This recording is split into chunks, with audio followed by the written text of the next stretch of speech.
नमस्कार, मी केतकी जोशी। एका महत्त्वाच्या विषयावर आज आपण चर्चा करणार आहोत आणि हा विषय आहे पोषण आहाराचा। वारंवार बोललं जातंय या पोषण आहाराबद्दल, पण हे पोषण आहार ज्यांच्यासाठी आहे त्यांच्यापर्यंत खरोखर पोहोचतोय का हा खरा प्रश्न आहे। आणि याच पोषण आहारातला महाघोटाळा आज आम्ही तुम्हाला दाखवणार आहोत। नेमका हा घोटाळा काय आहे हे तर आपण बघणारच आहोत, पण याबद्दल चर्चा करण्यासाठी दोन महत्त्वाचे पाहुणे आपल्या सोबत असणार आहेत। आपल्या सोबत आहेत महाराष्ट्र महिला बचत गट महासंघाच्या सचिव कीर्ती करवा आणि पुण्याहून आपल्या सोबत असणार आहेत पोषण हक्क गटाचे सदस्य डॉक्टर अरुण गद्रे। आपण या दोन्ही पाहुण्यांकडून हा सगळा जो प्रकार आहे हे समजून घेणारच आहोत, पण आज आम्ही तुम्हाला जो दाखवणार आहोत महाघोटाळा हा आहे घरपोच पोषण आहारातला महाघोटाळ्याचा पर्दाफाश। राज्यातल्या कुपोषित मुलांसाठी असलेल्या आहारात गेल्या 10 वर्षांमध्ये सुमारे 10,000 कोटींचा घोटाळा झालाय।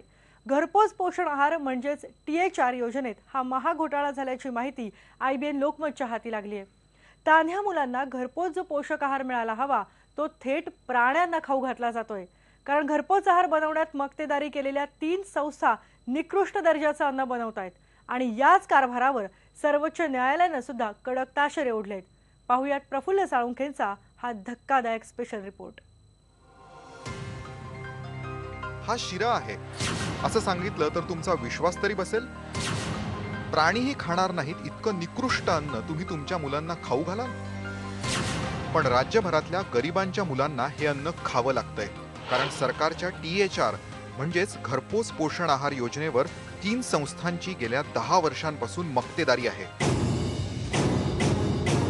व्यंकटेश्वरा महिला औद्योगिक सहकारी संस्था उदगीर, महालक्ष्मी गृह उद्योग संस्था नांदेड आणि महाराष्ट्र महिला सहकारी गृह उद्योग संस्था धुळे या 3 संस्थांना THRचं कंत्राट मिळावं यासाठी सरकारने वेळोवेळी नियम वाकवले आणि नव्याने बनवले।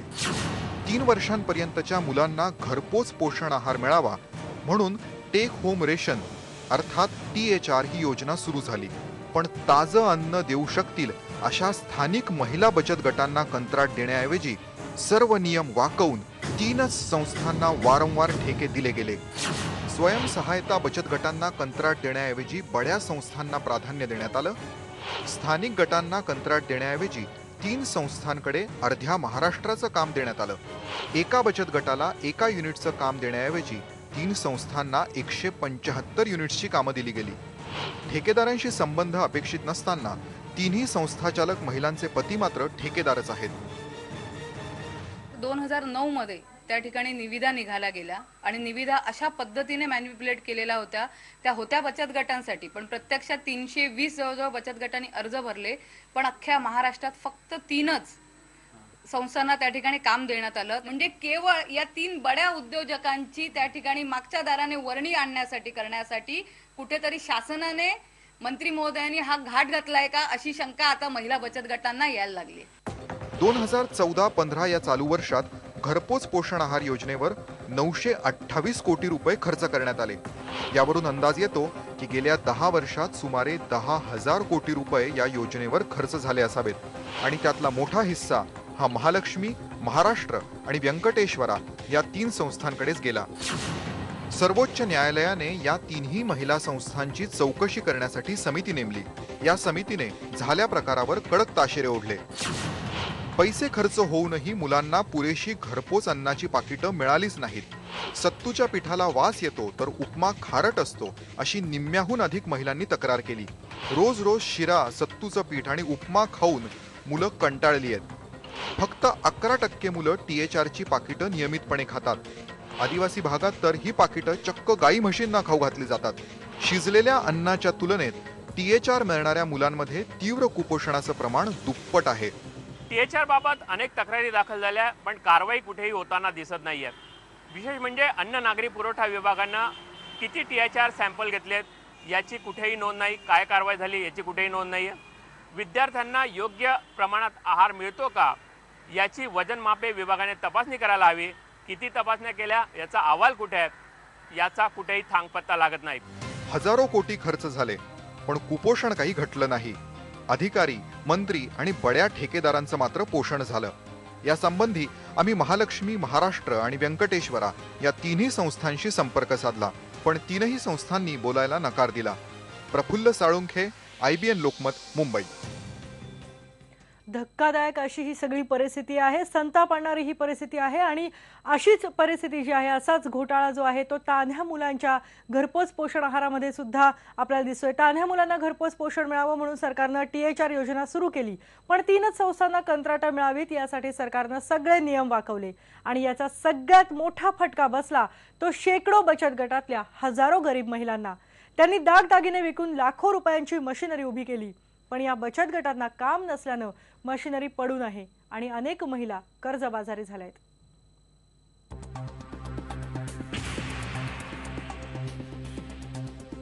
नागपूरमधल्या वैष्णवी बचत गटातल्या महिलांनी घरपोच पोषण आहाराचं कंत्राट मिळावं यासाठी 25 लाख रुपयांची यंत्रसामुग्री विकत घेतली। त्यासाठी त्यांनी दागिने विकले आणि कर्जही काढलं, पण 3 बड्या संस्थांवर मेहरबानी दाखवणाऱ्या सरकारनं नव्यानं नियम बदलले आणि आता 50 लाख रुपयांचं नवं यंत्र घेणं बंधनकारक केलंय। त्यामुळे या महिलांसमोर मोठं संकट उभं राहिलंय। आधी म्हणाले एक निविदामध्ये की अशाच मशीन, पण आता ऑटोमॅटिक मशीन म्हणतात। आता एवढे पैसे कुठून पुरवणार आम्ही सर?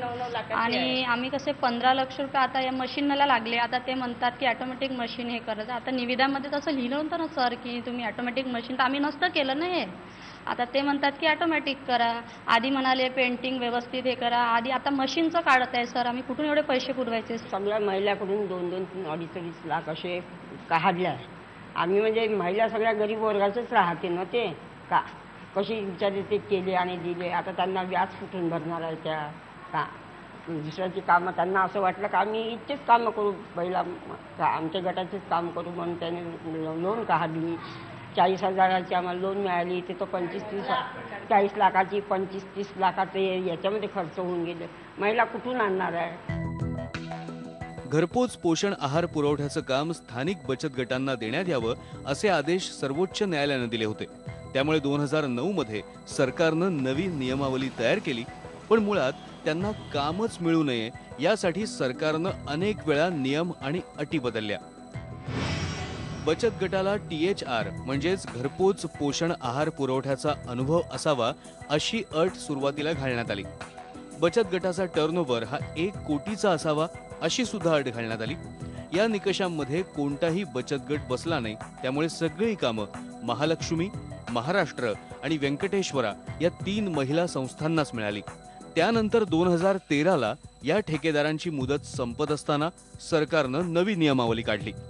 यानुसार प्रत्येक युनिटच्या उभारणीसाठी 25 लाख रुपयांची 5 यंत्र विकत घेणं बंधनकारक केलं। या नियमानुसार राज्यातल्या 553 पैकी 314 बचत गटांना कामं मिळाली। उर्वरित कामं ही पुन्हा जुन्याच 3 ठेकेदारांच्या बचत गटांना देण्यात आली आणि यावर्षी 50 लाख रुपयांचं एक्सक्रुडर यंत्र बसवा असं नवं फरमान काढण्यात आलं। राज्यातल्या 350+64 म्हणजे जवळपास 450 बचत गटांनी प्रत्येकी 25 लाख रुपये खर्च करून मशिनरी उभारली। आता राज्य सरकारने नवीन नियम काढला की प्रत्येकी 50 लाख रुपये खर्चाचं एक्सक्लुडर मशीन बसवा। पण आता आधीच कर्ज काढलेल्या बचत गटांपुढे प्रश्न निर्माण झाला आहे, आता नवीन 50 लाख रुपये आणायचे कुठून? आदिवासी जिल्ह्यात देखील महिला बचत गटांनी पुढाकार घेऊन 25-25 लाख रुपये पूर्ण भांडवलाला खर्च करून युनिट उभारलेत आणि आज ते युनिट उभारताना त्या ठिकाणी त्यांनी दागिने गहाण टाकलेत, घरं त्या ठिकाणी गहाण टाकलेत। त्यामुळे नवरा आज म्हणतोय की तुझं जर काम बेभरोशी होतं तर का तू याच्यामध्ये पैसे घातलेस, का तू बँकेचं कर्ज ओढून घेतलेस? म्हणजे त्यांचे घरदार मोडायची वेळ आज आलेली आहे आणि अत्यंत हीन अशा अवस्थेमध्ये हीन अशा दर्जाची वागणूक आज खऱ्या अर्थाने महिला बचत गटांना मिळते। एवढी किंमत बचत गटांना परवडणं कठीण आहे, म्हणजे सरकार बदललं तरी सगळी कामं ही पुन्हा जुन्याच 3 गब्बर संस्थांना मिळणार हे उघड आहे। प्रफुल्ल साळुंके, IBN लोकमत, मुंबई। आणि याच महाघोटाळ्यावर आपण चर्चा करणार आहोत आणि त्यासाठी आपल्या सोबत असणार आहेत महाराष्ट्र महिला बचत गट महासंघाच्या सचिव कीर्ती करवा आणि पोषण हक्क गटाचे सदस्य डॉक्टर अरुण गद्रे या दोन्ही पाहुण्यांशी आपण चर्चा करणार आहोत। पण एक ब्रेक घेऊयात आणि ब्रेक नंतर पुन्हा भेटूयात।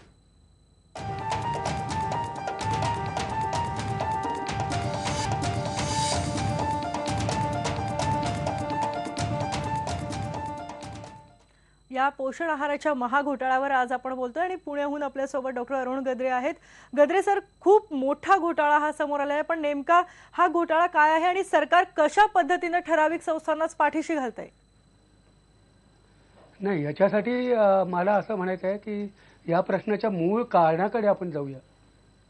हा हा हॅलो, हा बोला आपण सर. या मूळ कारणाकडे जाऊया. म्हणजे कसं आहे की 6 महिने ते 3 वर्ष वयोगटातली मुलं ही जी आदिवासी भागात आहेत, दलित वस्त्यांमध्ये आहेत, खेड्यापाड्यात आहेत. महाराष्ट्रात जवळपास 80,000 ते 1,00,000 अंगणवाडी आहेत. आता ह्या सगळ्या मुलांना अंगणवाडीमध्ये जाऊन आपला खाऊ घेता येत नाही, म्हणून त्यांना काहीतरी पूरक आहार मिळावा म्हणून मुळात ही THRची कन्सेप्ट आहे. हे आपण नीट लक्षात घेऊया. आमच्या पोषण हक्क गटाने एक अभ्यास केला. त्या अभ्यासामध्ये आम्ही अमरावती जिल्ह्यामधले धारणी आणि चिखलदरा इथे कोर्टाच्या आदेशामुळे THR दिला जात नाही, आणि त्याचा आम्ही तौलनिक अभ्यास जिथे THR दिला जातो त्या भागाशी केला. आणि आमच्या असं लक्षात आलं की शिजवलेला आहार तब्बल 88% मुलं खातात, तर THR फक्त 11% मुलं खातात. आणि 78% ठिकाणी THR हा जनावरांना खाद्य म्हणून वापरला जातो, कारण तो मुलं खाऊच शकत नाही. तर माझा साधा मुद्दा असा आहे की आपण हे अन्नाचं कंपनीकरण का करतोय. आता मी गायनेकोलॉजिस्ट आहे, माझी बायको ॲनेस्थेटिस्ट आहे. आम्ही आमच्या मुलींना 6 महिने ते 3 वर्ष वयोगटात काय खायला घातलं? आम्ही THR पाकिटं खायला घातली का रोजचा आपला आहार खायला घातला? आमचं असं म्हणणं आहे की THR ही कन्सेप्टच मुळात काहीतरी कुठेतरी दोषी आहे. त्याचं कारण आज जागोजागी महिला बचत गट आहेत, आणि तिथून शिजवलेलं ताजं गरम अन्न या मुलांना का देता येणार नाही? अमरावतीमध्ये आणि धारणीमध्ये आणि चिखलदरामध्ये जर कोर्टाच्या ऑर्डरमुळे हे देता येतं, आणि तिथे जवळपास 95% मुलं व्यवस्थित खातात, आणि बाकीच्या ठिकाणी 11% सुद्धा खाऊ शकत नाही, तेव्हा आता आमच्या पुढे हा तौलनिक अभ्यास आहे. मुळात THR पाकिटांचा आग्रह आपण का धरतोय, हा आमचा मुख्य प्रश्न आहे. अगदी नक्कीच. आणि सर आपल्याला या मुद्द्यावर बोलायचंच आहे, पण आता आपण एक ब्रेक घेणार आहोत, आणि ब्रेक नंतर आपण कीर्ती मॅडमकडे जाणार आहोत आणि महिला बचत गटांच्या नेमक्या यामध्ये काय समस्या आहेत ते जाणून घेणार आहोत. एक ब्रेक घेऊयात. पहा फक्त IBN लोकमत.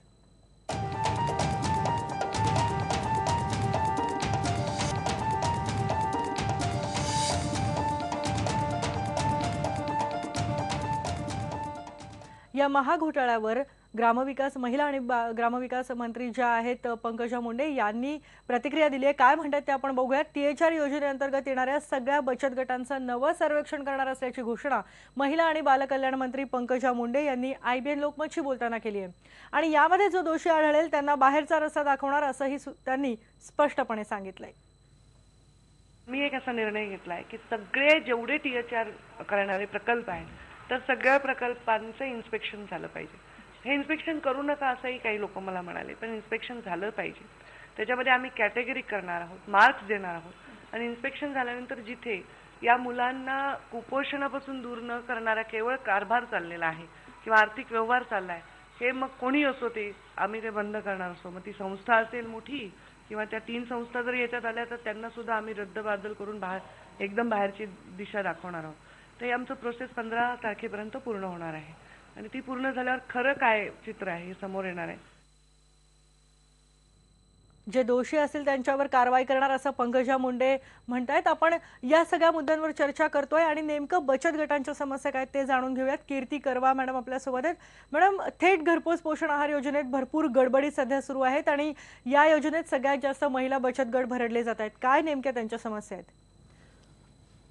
2009ला जुन्या 3 संस्थांना निविदेच्या अटी शर्ती अशा ठेवून टेंडर दिलं गेलं. त्यांना 2011 पर्यंत काम होतं, त्याला परत 2 वर्षाचं एक्सटेन्शन देऊन 2013 पर्यंत काम दिलं गेलं. सुप्रीम कोर्टाने या मधात त्या 3 संस्थांवर आक्षेप घेतले, म्हणून त्यावेळेसचे प्रधान सचिव उज्ज्वल उके साहेब यांनी या समितीच्या अहवालाची दखल घेऊन, आणि सुप्रीम कोर्टाचा जो मुख्य मुद्दा होता की विकेंद्रीकरण व्हावं, तर विकेंद्रीकरण होऊन बचत गटांना काम मिळावं म्हणून टेंडर काढलं, निविदा काढल्या. त्या निविदेनुसार टप्प्याटप्प्यांनी आज 553 पैकी 314 बचत गट काम करत आहेत, तर 64 प्रकल्प उभारून उभे आहेत. जे 64 बचत गट प्रकल्प उभारून उभे आहेत त्यांची समस्या हे आहे की त्यांना सुमारे 10 महिन्यापासून युनिट उभं आहे, पण त्यांना वर्क ऑर्डर मिळालेल्या नाहीत.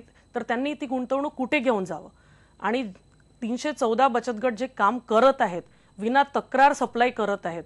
गहू वेळेवर मिळत नाही, कारण या योजनेला केंद्र शासनाचा गहू मिळायला पाहिजे, तो नेहमी 3 महिने उशिरा मिळतो. त्याच्यानंतर यामध्ये अशी प्रोव्हिजन होती की 5 तारखेपर्यंत देयकं मिळायला हवी. म्हणजे जी गुंतवणूक झाली तो एक भाग झाला, पण जे केलेल्या सप्लायची देयकं 5 तारखेपर्यंत मिळायला हवी, ती पण 6 महिने मिळत नाहीत. अजूनही 6 महिन्याची देयकं प्रलंबित आहेत. तर युनिट चालवायला ही सगळ्यात मोठी समस्या. आणि त्याच्यामध्ये आता सुप्रीम कोर्टाच्या एका ऑब्झर्वेशनचं, आदेशाचं नाही, ऑब्झर्वेशनचं सहारा घेऊन हे सांगितलं गेलंय की एक्सट्रुडर पद्धती बसवावी. तर त्याच्यासाठी 50 ते 70 लाखाची गुंतवणूक महिला बचत गट कुठून आणणार? म्हणजे इकडे देयकं उशिरा, इकडे गहू मिळत नाही आणि इकडे नवीन मशिनरी बसवावी. तर हे कुठून करणार? म्हणजे या सगळ्या महिला बचत गटांच्या समस्या आहेत. आपण बघतोय की बचत गट यामध्ये भरडले जात आहेत. पण मॅडम, ह्या ज्या समस्या आहेत या खरोखरच पोचतायत का? कारण एकीकडे लहान मुलांना, तान्ह्या मुलांपर्यंत त्यांचं हक्काचं अन्न पोचत नाहीत आणि महिला बचत गटांना त्यांनी केलेली गुंतवणूक आहे ती देखील परत मिळत नाही. तुम्ही आतापर्यंत ही लढाई कुठपर्यंत नेली आहे? जोपर्यंत प्रश्न आहे लहान मुलांना अन्न पोहोचण्याचा, तो वेळेवर पोहोचतोय. कारण आता प्रकल्प स्तरावर, स्थानिक पातळीवर जिल्ह्यांतर्गत युनिट असल्यामुळे वेळेवर त्यांना सप्लाय होतो, वेळेवर अन्न पोहोचतोय. आणि क्वालिटीची जी गोष्ट आहे, जी मंत्री महोदयांनी सांगितली तपासणी करून, तर एक NABL अप्रूव्ड लॅबनी तपासणी होऊनच त्यांना देयकं दिली जातात. त्याच्याशिवाय देयकं पण दिली जात नाही. म्हणून क्वालिटी आहार त्यांना पोहोचतोय. नक्कीच आपण बघतोय की महिला बचत गट जे आहेत ते देखील यामध्ये भरडले जात आहेत. आपण जाणार आहोत डॉक्टर गद्रे यांच्याकडे. गद्रे सर, आम्हाला सांगा की हा सगळा घोटाळा तर पुढे आलेला आहे, पण आता याच्यावरचे उपाय काय आहेत? काय तुम्ही उपाययोजना सुचवाल? हे बघा, अगदी साधा मुद्दा आहे. हे लक्षात घ्या, आपल्याला बऱ्यापैकी माहिती नसतं की बाळाच्या मेंदूची जन्मतः वाढ फक्त 25% असते. 3 महिन्यात ती 50%, आणि 3 वर्षामध्ये 90% बाळाचं मेंदू वाढतो. म्हणजे 3 वर्षाच्या नंतर मेंदूची फक्त 10% वाढ होती.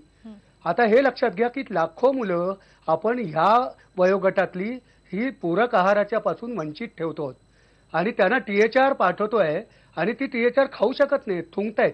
आणि ती थुंकत असल्यामुळे हा THR जनावरांना घालायलाच. तर अमरावतीमध्ये खूप चांगलं मॉडेल, आमचं म्हणणं असं आहे की ह्या सगळ्या पाकिटांचाच नकार द्यावा आणि चांगलं स्वच्छ शिजवलेलं गरम अन्न, मग वेगवेगळ्या पद्धतीचं असेल, ते खीर असेल, ती खिचडी असेल, त्यात तेलाचं प्रमाण योग्य असेल, हे सगळं जागच्या जागी बनवून त्या पद्धतीचं घरोघर ते पोचवलं गेलं पाहिजे. त्यासाठी जागोजाग व्यवस्था झाली पाहिजे. तिथे अनेक हजारो महिलांना त्याच्यामध्ये काम मिळू शकतं आणि चांगल्या प्रतीचं अन्न लहान मुलांच्या तोंडात जाऊ शकतं. अगदी अगदी. आणि हा खरं तर अगदी नेमका उपाय आहे की महिलांनाही रोजगार तिथले मिळू शकतो आणि हक्काचं ताजं अन्न या मुलांच्या पोटी जाऊ शकतं. आज या महत्त्वाच्या मुद्द्यावर आपण चर्चा केलेली आहे. पोषण आहारातला महाघोटाळा IBN लोकमतनं जो उघड केलाय त्यावर हे दोन्ही पाहुणे आपल्याकडे आले आणि खूप महत्त्वाची मतं त्यांनी मांडली आहेत. मॅडम, करवा मॅडम आणि गद्रे सर, तुम्हा दोघांनाही खूप खूप धन्यवाद. आणि या महाघोटाळ्यावर, पोषण आहारातल्या या महाघोटाळ्यावर आम्ही असंच लक्ष देऊन असणार आहोत आणि त्याचा पाठपुरावा सतत करत राहणार आहोत. पण सध्या इथेच थांबतोय. पहा फक्त IBN लोकमत.